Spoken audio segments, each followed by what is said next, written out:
You stare at your completely empty gym locker, and the staff member standing next to you is wearing your exact sports bra, the one with the unique bleach stain you made last month.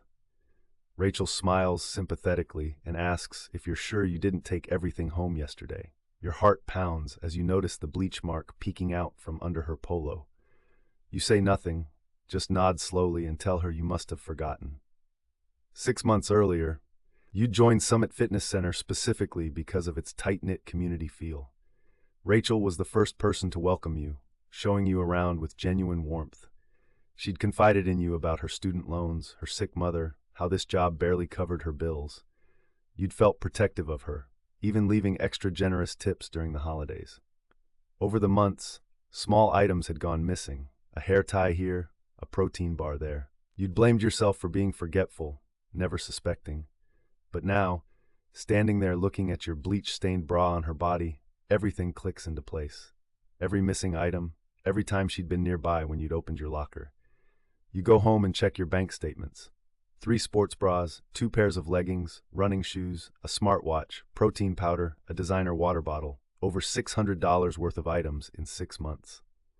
The next day, you arrive early and casually mention to another member that you've been losing things. She leans in immediately and whispers that she's missing stuff too. You spend the next week having careful conversations. 12 members have lost items in the past year, always small enough not to report, always when Rachel worked their preferred shift. Here's what makes your blood run cold.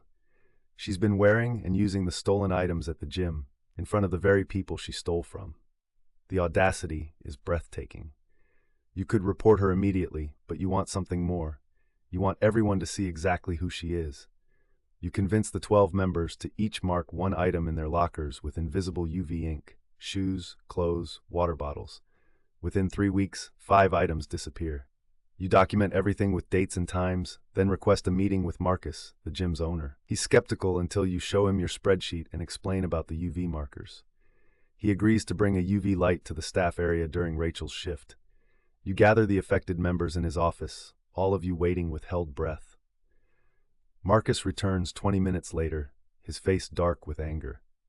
In Rachel's staff locker and her car, he found 11 marked items, including your bleach-stained sports bra. He fires her on the spot and calls the police while she's still in the building.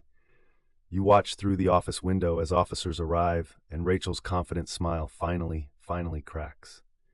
She'd stolen over $4,000 worth of property from nearly 20 members.